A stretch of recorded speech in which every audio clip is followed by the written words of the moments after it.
we want to bring you something that along the journey we have found out a lot of things, and we're going to expound on those things that we have found out. And it's been a ride, believe me, it has been a ride, and I wouldn't change it for the world. And we will start with, that I guess everybody throughout your life, at one point or another, when you have a life-changing event, something happened. Something happened there that took you on a different road, maybe the road that you didn't want to go on, or maybe it was the road you want to go on. But something changed in your life that took you on that road, that started you on your way. And that's where I want to start today. I want to ask you, what was that pivotal point that you could say that it started me on that road where I'm at, where I started, and then obviously we're going to go on where we're here today. But what was that pivotal point that you could say that started you on your way? What changed my life completely was my desperation to know God. I had served the Lord for many years, and I was 40 years old. I came to the Lord when I was 14. And I knew that reading the book of Acts and even the New Testament, there were so many things that we weren't seeing happen. I questioned myself. I didn't question everybody around me. I started within me first. And in that, I was desperate to know, why weren't we seeing God moved as he did in the Old and New Testament? I thought I had the answers. I thought I had everything down packed. I had the indoctrination of the church, but not the instruction of the scriptures. Many times people would go and hear wonderful sermons and motivational speaking, and they call that a preaching, yelling a lot. But I would go to these conferences and these campgrounds and all these major events, and I'd be hungry, looking for there to be a change that exemplified the book of Acts, because that's what we had based our salvation on, was the book of Acts. And when it said greater things than ye shall ye do, I was really looking to see that happen. Now, some of you don't know this. You're going to know it now. God has used me in miraculous events for much of my life. However, I felt there was so much more. I knew that God would answer prayer, but why wasn't he answering mine? Why did it seem like I was so distant, yet my heart longed so much to be close to him? As a young pastor, I went out into the streets of Dallas and Arlington, Texas, and I decided to take that scripture literally, go to the highways and the byways and compel them to come to church. Me being such a shy introvert, I was pushing the envelope all the way, but I was determined to fulfill that scripture because I felt like maybe that's where the key was on me seeing God move miraculously or in a great way, not only for me, but for you. So I went out into the streets and I would talk to those who were drug addicted, alcoholics, those who'd had horrible things in their life. And I even remember working with the police one time to help take children from being in captivity while their parents and the police could come in and get the man who had stolen them or kidnapped them. So there are many things in my life that somehow just always unfolded. Nothing that I planned on. I, as a woman pastor during that period of time, was attacked for my gender. What am I doing pastoring a church? Scripture's against women pastoring a church. And I think you remember some of that you went through, Julian, didn't you? I remember that. Because my family, when I first came to the church, and my family told me the same thing. Not my immediate family, but my distant relatives. They started telling when they found out that I was under a woman pastor. They started telling me that that's not biblical. That God doesn't call women to preach and stuff like that. But to me, when I came to this church, and after God touched my heart and me seeing what I started seeing, me speaking to pastor a long time, asking her a lot of questions, it was settled in my mind who God was and what I wanted to, what I wanted out of, this experience. And there was no way you could tell me that this wasn't God. This wasn't ordained by God, your ministry. I'm speaking about your ministry that, I knew it from the beginning when I first got here, and nothing was going to just, remove from that. I mean, I just knew it. I think the part that really shocks most people is I did not believe in women pastors. I started a church not believing in women pastors. Right. And the first group of people I pastored for the first 2 years, I refused to allow them to refer me to as their pastor. I just thought myself as a teacher. And I'm going to teach you about God. And I never looked at it because I had been indoctrinated that women had no place in the pulpit. And I was coming up into an era where they were not accepted. It was kind of crazy because, they accept them as missionaries. Right. And allowed to sing and teach Sunday school class, but you were not to have a pulpit ministry. So I was going against the very core of my belief because God had told me to go out on the streets of Arlington. And he said, in 1 year, I'll raise a church up that will worship me. That seemed like a pretty good challenge. Seemed like something that, he asked me to do it. Could I? So I'm talking about this a little bit here before we go into why the transition took place. It's where the beginning started. So not wanting to be referred to as a woman pastor, there were things that people could not explain. How was it that God used me in miraculous healings of all types? Why did he use me to see deliverance in people and them demonically possessed be set free? And in my mind, I was already beginning to experience that book of Acts because that's what we had heard about in the New Testament. So my faith was expounded, unbelievable. I never realized that there was still even more. Now, I started this church when I was 33 and a half. Kind of a strange testament because it said that Jesus died at 33 and a half, and I started at 33 and a half. I was not experienced in any facet of this.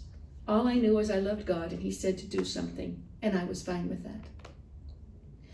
When you started to church here, Stacy, did you have any issues about a woman pastor? I know you didn't want to come in the door, so. I was kind of through with religion. I guess cookie cutter religion, or, religion in a box. No, I don't think I had any issues with women pastors. The church I came out of, predominantly the woman was running the church more than the men was. So that was not an issue for me. I do have a question. Fast forward today, we're in 2020. 2022. 2022, yes, sorry. Do you believe the acceptance of women being pastors or, having a position high in the religious scene would be more acceptable today to listen to what you have now, I guess? I think there's a contrast, complete contrast. I didn't have trouble once I wrote Be Ye Holy of going into other churches. They would invite me to come in and speak. They didn't care if I was a woman pastor or not. Because you see, they wanted to market me. You got a good product, market it, and it would draw a crowd. Today, it's accepted more among all religious groups that women are in places of leadership and they're calling themselves prophets and apostles and evangelists. Don't label yourself. Either you are Right. or not. I remember that I never ever wanted to be put in front. I'm an extreme introvert. And for me to have to stand in front of a pulpit or even to correct my church, I just about shook to death. I couldn't do it. To do what I'm doing right now, you would have to know it was solely the hand of God. But you see, my love for God superseded men's thoughts and ideas. I had not yet even looked about what had actually happened in the transition of time. Since we were going out on the streets and talking to people about God, I would pick them up in Dallas, carpool them over, bring them to church, feed them, take them home. I'd be many times out in the cold night talking to them about God. And people just seemed to be attracted. And I don't believe it was just the fact I was a woman. I do feel like it was because they could feel the love of God. A perfect example I want to reflect back on is one by who we called Harry. His name was Harry Barnes. And I can remember being in my little green building, small building, but packed out. And a man came to church that night, and he said to me, Pastor, if you don't go and reach this man, he's going to die lost. Now, this man himself was not attending church, but he was a backslider from the Pentecostal church. And I remember looking to the assistant pastor at that point and say, keep people worshiping, I'll be back. I walked right out of middle of a worship service. Now, how many preachers do you know that would do that? One. Say, keep it going, I'll be back. I had no idea what I was going to face when I got there. So I got in my car and rushed over to where he said he was at, and he was sitting outside this metal shack. And I drove up and I introduced myself, and boy, that man started cussing me, telling me I'm a no good woman preacher, that God, he don't need that in his life. And I said, oh, that's really nice to know you too. I ignored everything he said. I didn't pay attention to his mumbling, his griping, complaining. All I knew was that man needed God. And if you want to cuss me every day, that's okay. But isn't that contrary to today? They don't want to be offended. That's right. Mm-hmm. That's right. I was determined to see this man saved. So whatever avenue I needed to go to, I was going to do it. So I visited him with a little bit, and I then told him, I've got to go back to church, but I'll see you tomorrow. He goes, don't you ever come back here again. I said, oh, good to see you too. Nice to meet you. And I went off. I never let his words penetrate my mind and kill my spirit, because all I knew was this man was homeless, without love, and needed God. That's all I knew. I went back the next day, just as I told him I would. He cussed me from the time he saw my car coming up, and just swinging his hand at me and saying, I told you I didn't need you, get out of here. And I said, good to see you too. Did you rest well? It's like my ears went deaf to the spirit that was crying out inside of him was not what he vocalized. After a number of trips back and forth, we got him a Bible. And it was after one other transition before we got the Bible for him.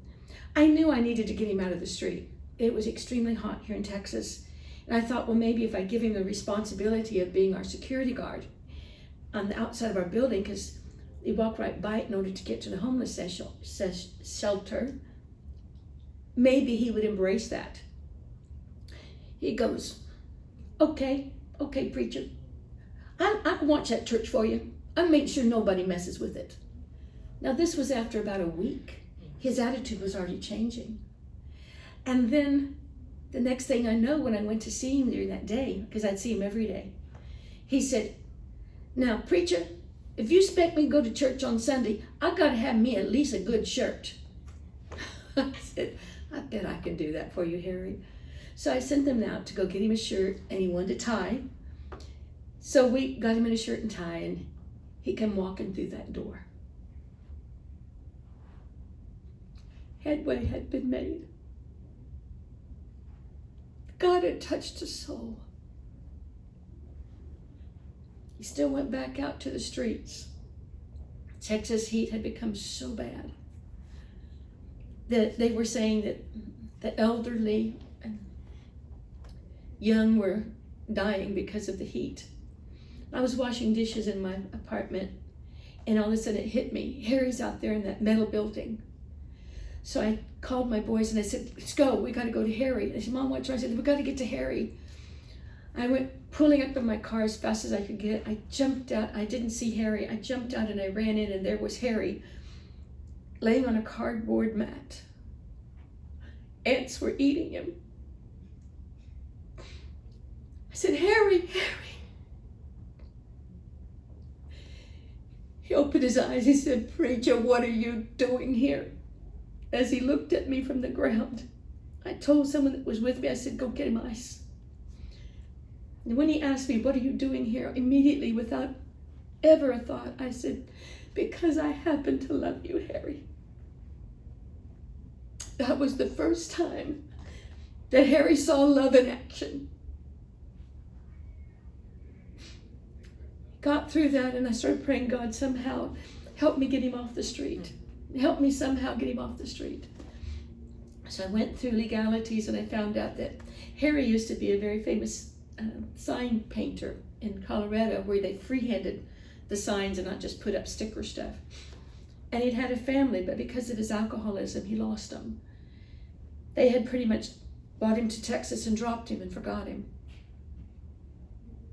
Next thing I know, went to go check on Harry, and this time his building had been crashed down. But we'd given him a Bible after he started coming to church, or right before he came. And immediately I started panicking, where's Harry? Where's Harry? I started driving down one of the main highways there.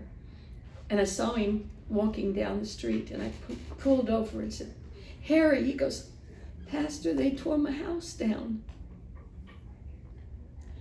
Are you okay? Pastor, they took my Bible away from me. I don't got my Bible no more. He's crying, I don't got my Bible no more. The boys gave me a Bible. I don't got my Bible no more. So, Harry, get in the car. We're going to make sure things turn around for you. And we got back to where they tore his shack down, and my sons and a couple of his friends went in and started digging under the rubble and stuff, and they found Harry's Bible, and I think it was in a trash can. When they pulled it out, the smile on Harry's face was like he'd found life again.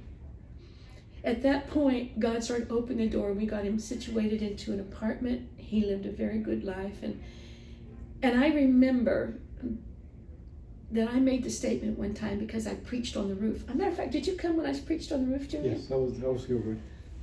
Do you remember why I decided to preach on the roof of the church? I think it was one of your banters. You know, you like the excitement. Actually, I don't know. I don't recall, actually. What I had said was, if God's done something good for you, you ought to shout it from the rooftop. Yeah. You ought to say it the minute it comes out. You come out of the car going into the door. I made that statement, and Harry started from that moment that I made that statement in a service. You could hear him walking down the sidewalk the minute he got here. Praise the Lord. Hallelujah. Praise God. All the way down the sidewalk, he got into the church, and he would kneel down at his chair. What was the next step? I don't know if I did it at that point, but in that same time frame, I decided we were going to build boulders out of paper mache, and we're going to build them up the side of this flat top roof. And we were going to make a declaration, because I thought, because God walked with Moses, how much we needed God to walk with us. That's right. So we spent a lot of time building these things, and they were heavy. Since we're going to put them on the outside of the building and put a fence or a ladder up for me to go to the top of the building, and they built me a pulpit out of that paper mache and stacked it up the side of the building, and it was also on the inside. At one point in the service, I looked up to him and he said, God, show me if you're with me as you was with Moses. And the rocks in the building started falling down. No wind, no movement of atmospheric pressure. And what did I go? You really are. Nothing like, whoa, check that out, you know, because when you're seeing this happening and people down scurrying as the things are falling apart, because they were so secure, it was virtually hard to move them.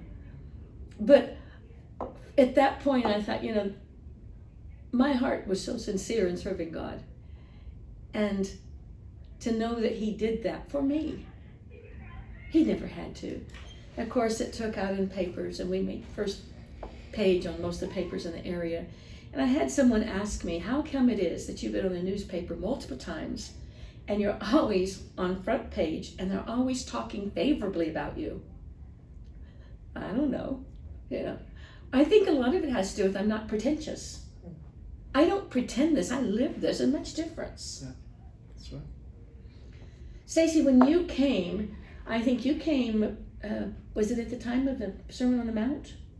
Which is what we called it. It was before that. Yeah, I believe it was before that.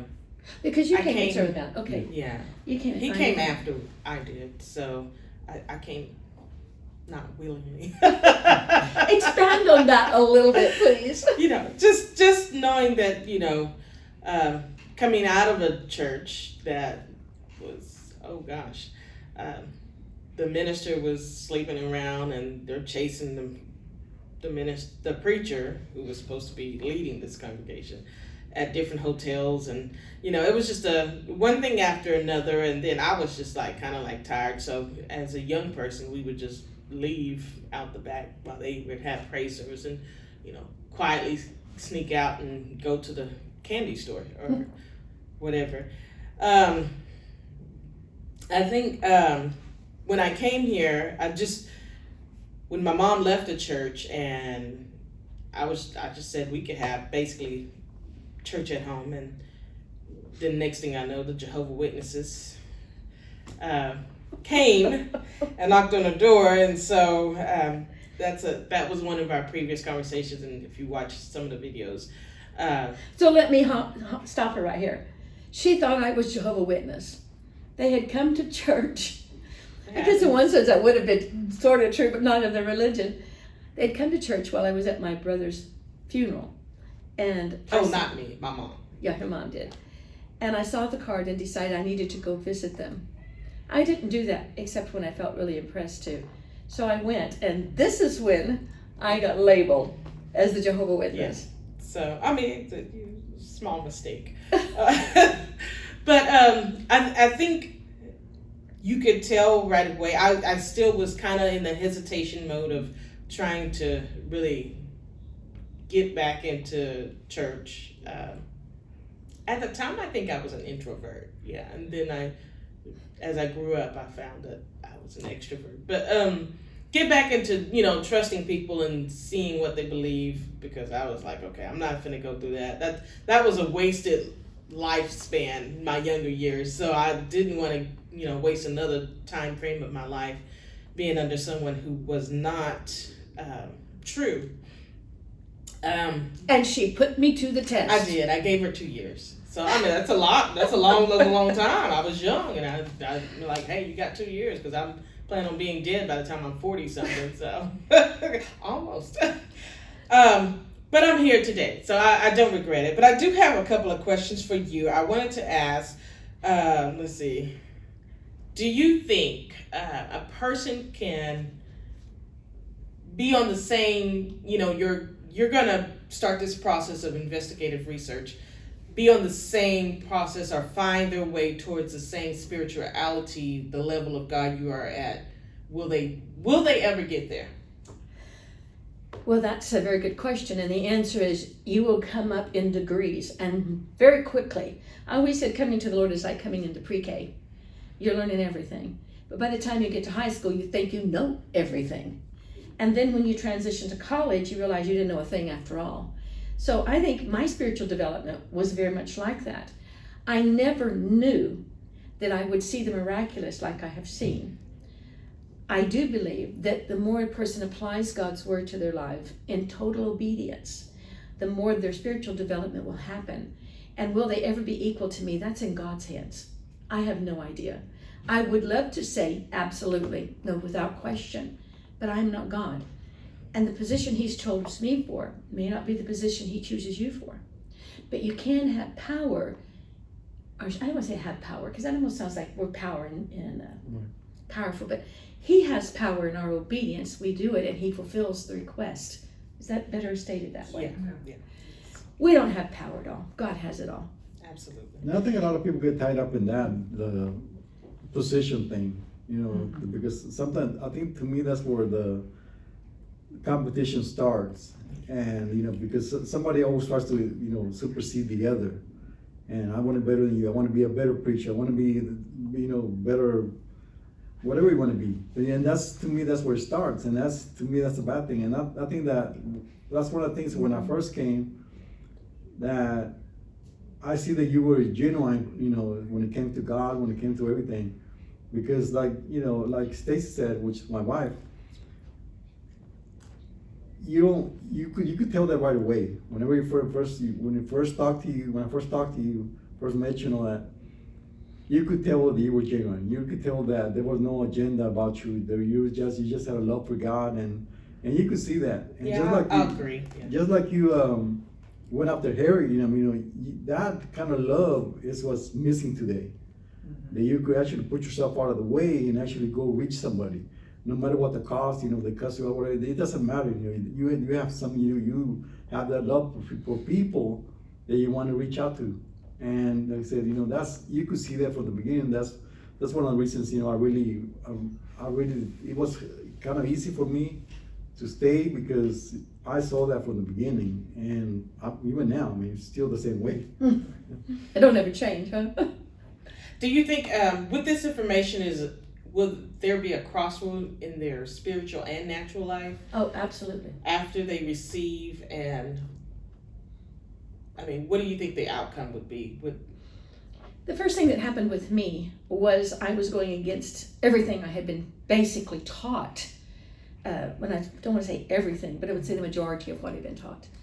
And I had to question myself as I was opening up to research, biblical studies as well as historical studies. I realized how wrong we really were. I first had a natural resistance because I'm not gullible and going to fall into anything. I wanted to prove it, and I wanted you to prove me wrong, so I didn't have to change. So that change is not easy on anyone, but there comes a point in your spiritual life or in your natural life where you become desperate to know God. And that desperation superseded the natural, restraint. I was looking at things, especially when we converted from Sunday service to Sabbath service. I knew that for all those years until 2002, from 1969 to 2002, I'd always observed Sunday as the Sabbath, totally ignorant to what the scripture actually said. But because I believed so strongly in the organization that I attended, I never bucked it. When I would read it, I just accepted it that Sunday was the Sabbath. Never even went into historical studies. When I finally in 1997 ceased to observe Christmas and the unholy days, that was not something I did willingly. I was bound to determine that since God had showed me so much along the path, I would just kind of take this as a very slow pace. I don't know what I thought. I know I just didn't jump right in. It was like I wasn't willing to give up. I wanted to embrace all the things that I had been raised up in my childhood. So when 1997 came and I was doing the research on my book, What's Up with Them Angels, I ran into the angelic phenomena that was happening, angelology. And in that, right next to it in the Library of Dallas, I found all the history of Santa Claus and Christmas and found out that it was not based on reality. I couldn't read the material without questioning myself. You see, I'm the kind of person, I put myself in check first before I do anything else. What is my spirit? How am I receiving this? Am I going to accept the correction from God? Or am I going to reject it and be comfortable in my own comfort zone? And it would have to come back to say my desperation for God says, if that's what you want of me, here's it all. So answering the question is the spiritual development. I look back now, it's been over 27 years, and I have changed dramatically in the way of where I came from to where I am today. There's no comparison. At present time, Julie and Stacy and I are doing research on idolatry, and a lot of it has to do with what does the Bible say, and then where does it come from in history. So I cannot make you promises because I don't know. It's safe to say, give your all to God without expecting in return. So can you see spirits? I guess that would be my next question. The answer is yes, I can see spirits. Again, I can't say that that's applicable across the board. I can tell what spirit someone is of. And if you are walking with the Lord, He allows you to have that gift of discernment. He doesn't have to tell me everybody's mind, but there are times that I walk into a congregation and He'll tell me everybody's, that He wants me to be aware of what they're thinking and what their motive is. And He tells me that not so I expose it in the pulpit, but so that I'm aware if there's any approach towards me, what their motive is. And yes, I do see spirits, and yes, I do know there's only two, evil and good. There's not a mediocre third. What would be, I would say, with all this information you want, what would you like to happen? Or what do you want them to get out of it?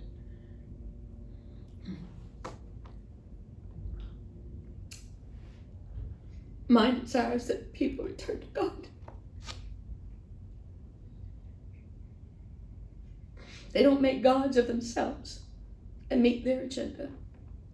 But they know the true God. The true God of Israel. The true God that shakes the world and shapes it. That they're submissive to him. Not for personal gain or agenda, but simply because they love him. If nothing else ever comes out of this, just know him and serve him and honor him in every part of your life. Do y'all believe that, with this information that you bring in, and it's definitely, to me, an eye-opener how, the way things from when I first came to church and until now, how things just went from extreme, people love God, but then now it's kind of like a pastime, kind of like a club pastime. It's just a once-in-a-lifetime event. Do you believe it's really going to change somebody's life? When I started this ministry, by the grace of God, he told me to go do it. And he told me he would raise a people up that would worship him in Arlington. But I believe he'll do the same in this world.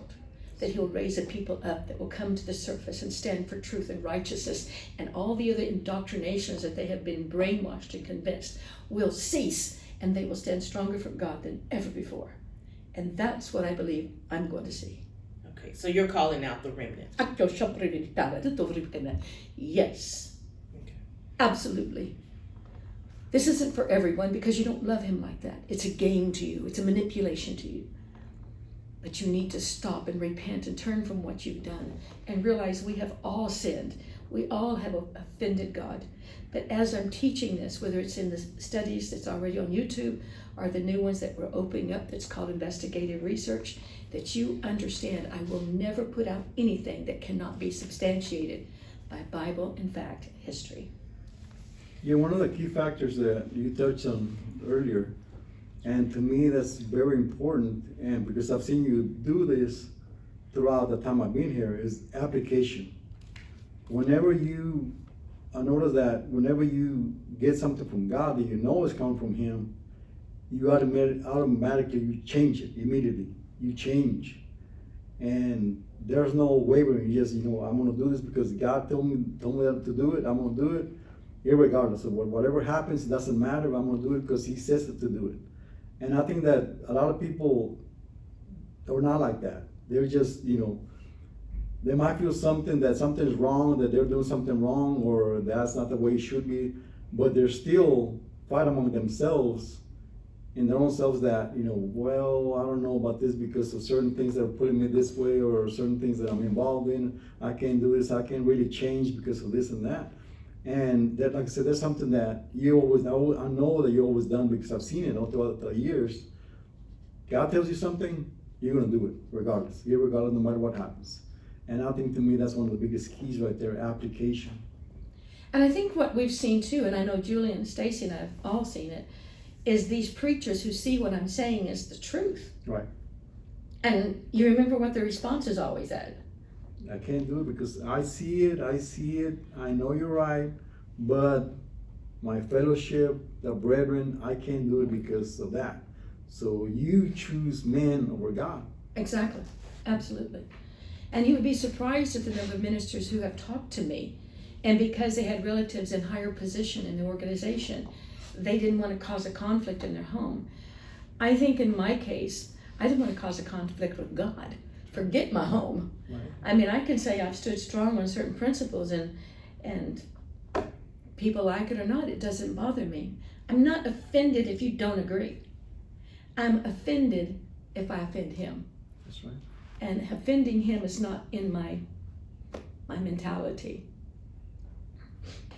I have been asked as early as a few days ago, I think it was last week, I think it was Friday, by a very close friend of mine. And when I first met her, she had more of the ideology of the New Age movement, New Spirituality. Now she'll be 82 in a few weeks.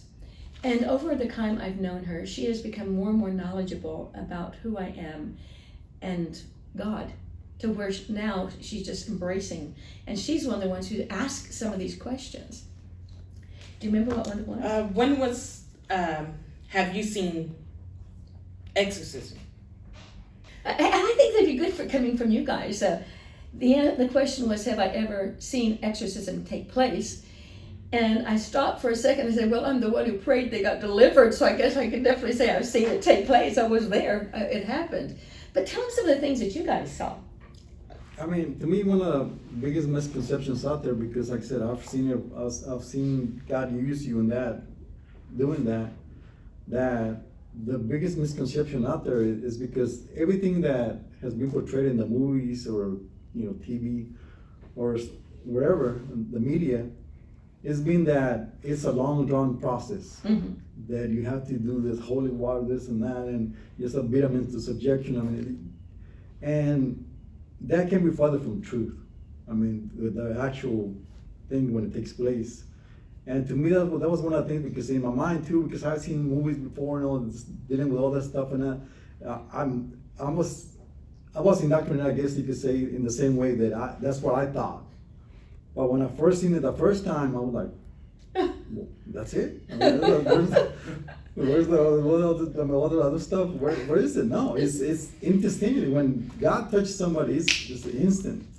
It's not a long drawn process. Like it's not a keep coming back to get this demon prayed out of, prayed through, prayed over, prayed within. I don't know. It's just a constant tug of war to me. I think, I guess you would say, there's no power with God. If you have to keep constantly doing that, then there is no power in the church. And people, you don't see that today. I mean, well, Scripture plainly lays out, and as a matter of fact, I was talking to Brother Julian that we're going to begin to teach the sections. I'm not sure how we're going to break it down. But if you don't walk with God and you have idol worship, which everybody does, there is no power. Now, I removed those things from my life. And when I went in to pray for people, I never thought about what would happen. I just immediately step in the Spirit of God and take care of it. And I know many times Julian's been at my side, so has Stacy. And I never touch someone who's demonically possessed. So if I'm watching and I'm being told this person's demonic, or if a pastor's come to me and this guy's not having a victorious life, God will tell me what's going on. And I can tell the real weird one, because you were with me on that one in St. Louis. I think the one, that was, I was going to say, that stood out in my mind was the one in St. Louis. First, I could not understand, and I was young then. You have these witches. In churches. I mean, not one, not two, but there was 5 witches in the church, and all these leadership that's supposed to be the spiritual head of the church and supposed to be, leading these it was a large group of people, over 500. And you didn't know. You don't know what's going on in your church, and you don't know that basically you have these implants in there indoctrinating. You're given one part of whatever gospel you're teaching, and these witches are given their own version of it. So it's like they knew you didn't have power, so they just came in and infiltrated your church. And that's, to me, a very blatant example of how Satan just walked in and just took your church from you. And you let open your hands and let him have it. So seeing that when we went there, the amount of people that they were hungry for God, sincerely hungry for God. And when we got there and we had them, Pastor Remington had told them to, First, I want to insert here, because this is kind of a really observation. The pastor was a general superintendent, a district superintendent. He was away preaching to a conference group. And they had asked me on that Sunday morning to come up and greet the congregation, teach something. I thought, I'm looking at this massive sea of people going, well, I said, this will be short, brief, and to the point. And I was looking at the clock because as Pentecostals, we all want to go eat. And I think it's any church, not just Pentecostals, but want to go eat. And I thought, well, I'll have them out of here by 11:45, and they're going to be really happy. So I took the pulpit at 11:30.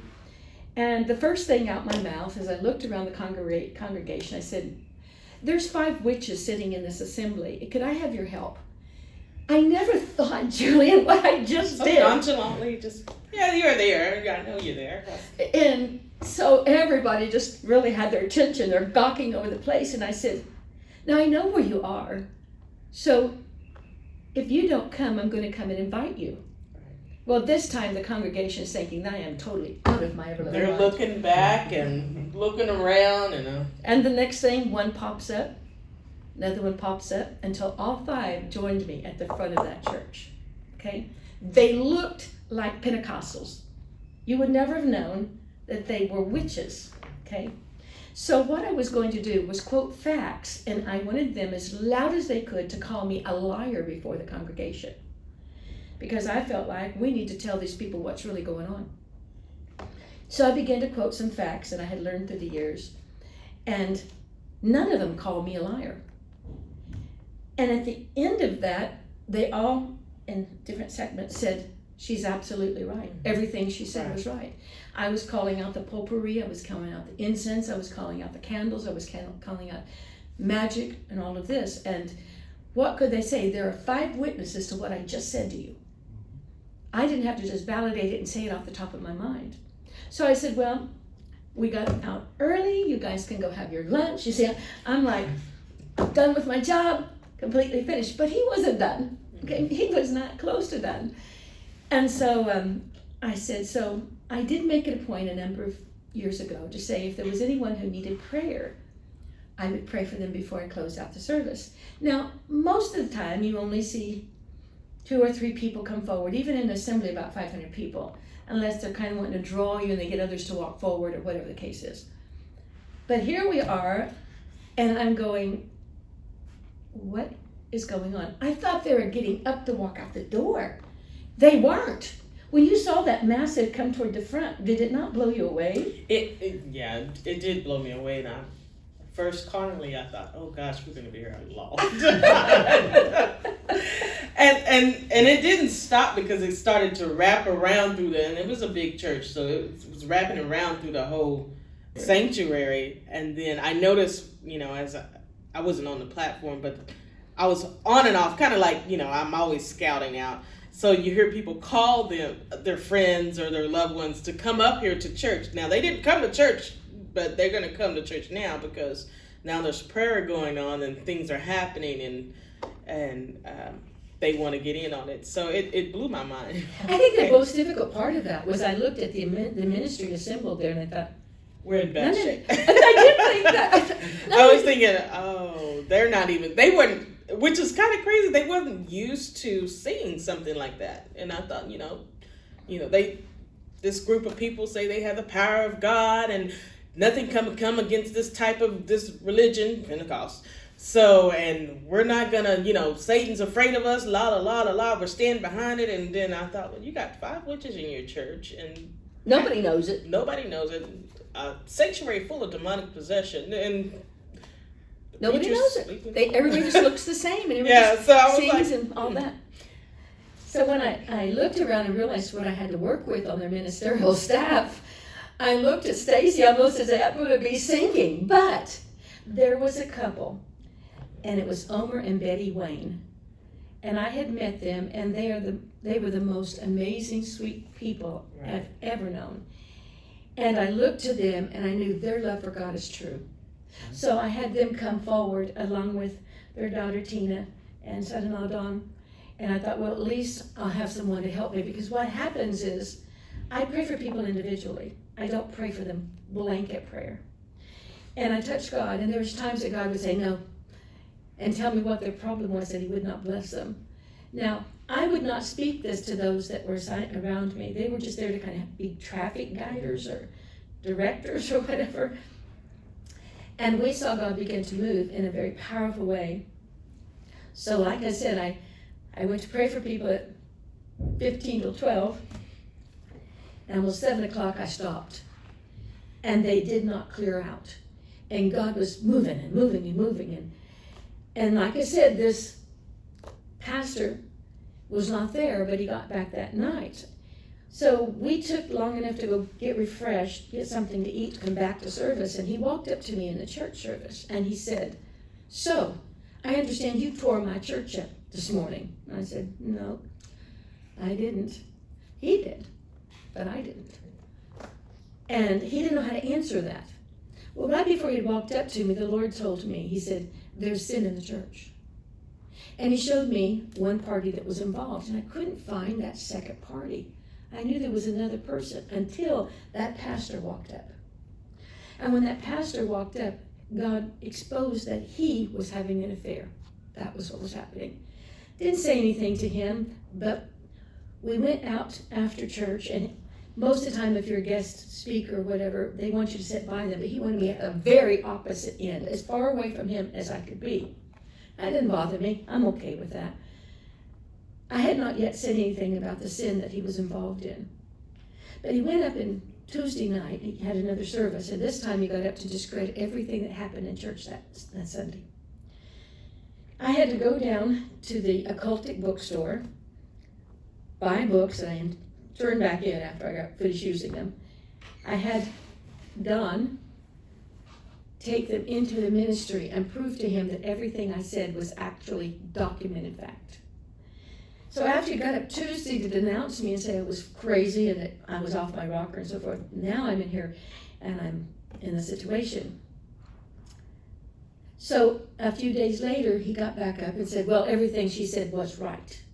Well, by now, St. Louis is buzzing with this person of what's going on. And we started getting phone calls to come here and phone calls to go there. And it was very strange because I did it more for the people than it was for recognition. And I remember Brother Omer Wade saying to me several years afterwards, he said, you know, Sister Kyla, when you were there, you know those ministers that were resistant towards you? And I said, yes. He said, where God moved strongly in the congregation, but you could tell that they had a problem. Yeah. He said, every one of them fell in sin. I said, what? That didn't make me rejoice like, ha, look, God got you. It was, now you've caused the faith to be shaken in God. Right. How dare you take the position that you hold so recklessly, that you didn't embrace the urgency of your position. And then later, years later, I found out that that district superintendent had been having an affair with his daughter-in-law since she was 12 years old. The fact that God came in and moved was not because of his goodness and his righteousness. I'm talking about the preacher. It was because his goodness and his righteousness. Right. Not because of anything else. People desperately needed God. Everywhere that we have gone, we've seen it. And I know you were with us in one in Atlanta, wasn't it? I mean, it's like every way we've gone, you see the desperation of people. You see the hunger that people have for God.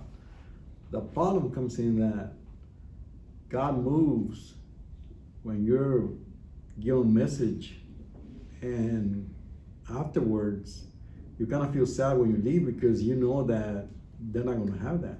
Right. And then what? What's going to happen to those people?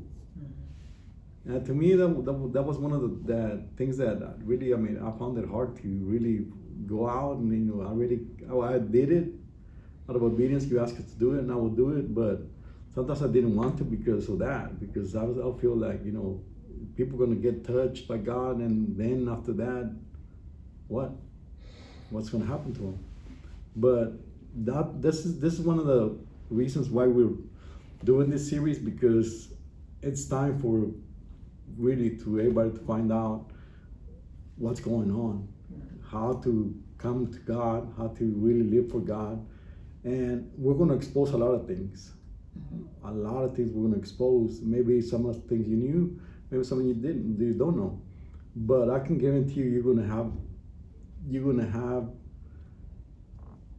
to really, really search your heart, because we're going to bring it to you in a way that you can question us, because we're going to give you the Bible, we're going to give you history, and if you're going to question anything, well, question that. Question the Bible, question the history. Not us. We're just going to bring it to you. It's up to you to decide what you want to do with that information. But to me, that was one of the saddest things, that, like I said, people got touched by God, and then like you said, ministers will come back or their pastor will come back and they didn't have that walk with God. So they couldn't do nothing with them. They would just sit there hungry again for God. And I think that's one of the things that I really like about your ministry, because you always, just like you did with Harry back in the day, you want to do that for everybody. That compassion you had for Harry, that love you had for Harry, even though you didn't know him and everything, but your love and compassion showed, and he felt it. He felt it right away, and that's why he reacted. And I think that's one of the main things that I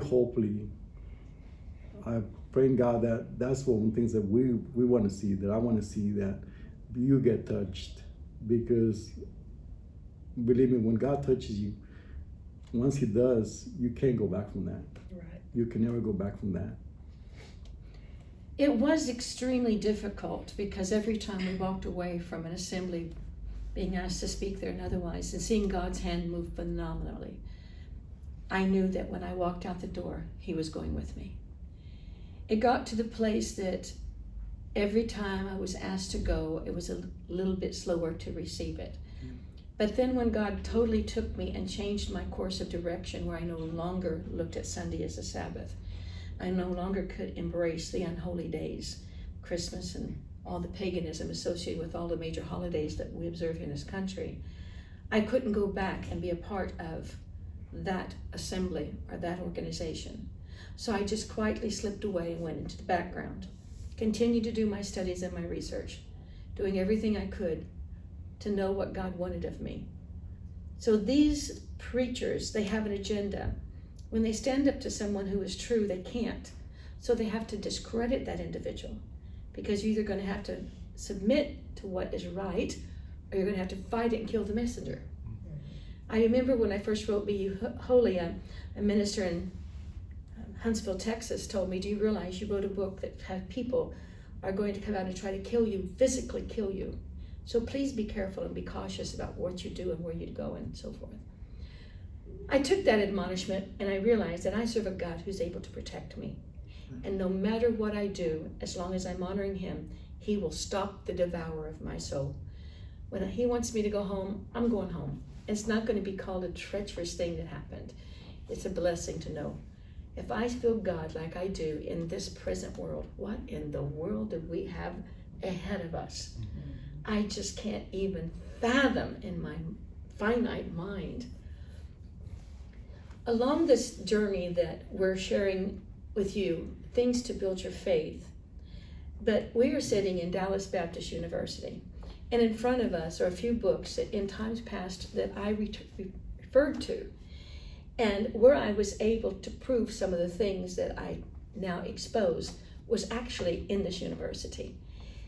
Dallas Baptist University, they have a book series that's called the New Schaff-Herzog Encyclopedia. And that's the books that Stacy came and laid in front of us. And she didn't pay attention to what books she grabbed off the shelf. But when I opened it up, I looked at the part about idolatry. And I realized this again is another substantial proof in indoctrination or study. So as I looked through here, I thought, you know what, Stacy, I'm going to have to see if I've got this particular book. If not, we need to scan it or whatever. And then the next one she gave me was J. And I turned open to Jesus Christ. In their book, it's going to tell you the story that was made up about what you believe. I'm in the Dallas Baptist University. And in their studies, in their libraries, they have documented proof in these encyclopedias, among many others, as to how we got off track. Stop naming it and claiming it and demanding God to do things. In the studies that we bring about idolatry, you'll find out he will not answer your prayer as long as idolatry and disobedience is in your life. Meaning, you keep Sunday as your day of worship, he'll never walk in that church. Yeah, you can get a feel-good feeling. Play the music. That's what's used. Music is altered states of consciousness. It creates a feeling of good, and they go and sing it over and over and over until it's 45 minutes of the same couple of verses. You can't even be creative if the songs are not coming from the heart. So you'll see that, oh, I had such a good feeling. No, you had a good hype. Right. And that hype was not God. Kill the music, see how fast everybody stops worshiping. I challenge you. Stop and see. God says he will not go into your Sunday services because they honor Sol Invictus, Mithra, sun god, but not him. Right. So if you think he's there, go ahead and challenge yourself. Prove me wrong. Show me historical fact. Show me Bible. When I start showing you the idolatry and I start bringing that out to you in the days ahead, you're going to be really shocked to find out you paid this man to send you to hell. Mm-hmm. You paid this man to sugarcoat things, but never thought about the salvation of your children, your family, your loved ones. Never thought about how God wasn't present and wondered why he didn't answer your prayer. You know, when I fell in February, I never knew I was going to end up in the situation I'm in. I fell 2 years ago, February, and I messed up my hand, and they're doing surgery on it tomorrow. And I thought, what in the world? I got clumsy in the last few years of my life? Or was this just another thing I needed to get fixed before we continued on? So I never counted God at wrong or why did God do this to me? I looked around and said, there's got to be something good that God's going to bring out of this. Never realizing that the doctors and staff were going to be told about God for the first time. We're going to be praying for them in the doctor's office. Even my surgeon on the last visit I had was talking about what I teach. Never knew what good was going to come out of it. I just looked at it as a downfall and how long is it going to take? And yet I know that, as I said in last Saturday's service, what God did a week ago Saturday has taken my pain away from me. It was 24/7 and now it's very limited. And I have a lot through the day that I'm not feeling extensive pain. But I told Julian, I said, you know, we're supposed to be in Israel, and we are going. However, while we're waiting on me to recovery, we're going to do this research, the investigative research, so you know this is not denominational. This is not organizational. I'm a servant unto God. I am not a Christian. I am not Jewish. I don't follow any of those belief sets. What is in his word, I try very diligently to apply to my heart and follow after him. So if you think I'm going to solely focus on the United Pentecostal Church, the answer is no. It's universal. Regardless if it's Baptist, Presbyterian, Episcopalian, Catholic, it doesn't matter. All have sinned and all have come short of the glory of God. Are you saying to me, preacher, that you're the only one? Right now I'm your lifeline. So whether I'm the only one or not, I haven't traveled the world and haven't got a clue. But whatever breath I have, I'm going to make sure that you're informed. And maybe you'll get the guts and the backbone to stand up for God and forget the pressures that your church and your fellowship puts under you, where you actually decide to obey God and not man. As I said, the books are readily available in any library. I did most of my researches in libraries and universities.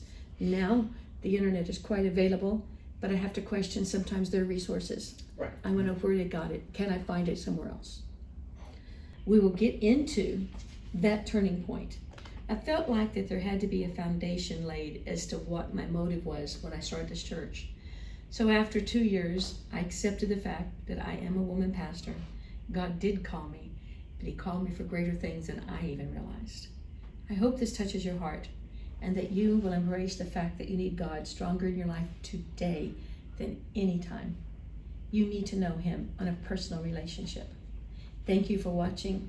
God bless you, and keep watching for Investigative Research. We'll be advertising that on Facebook and on YouTube.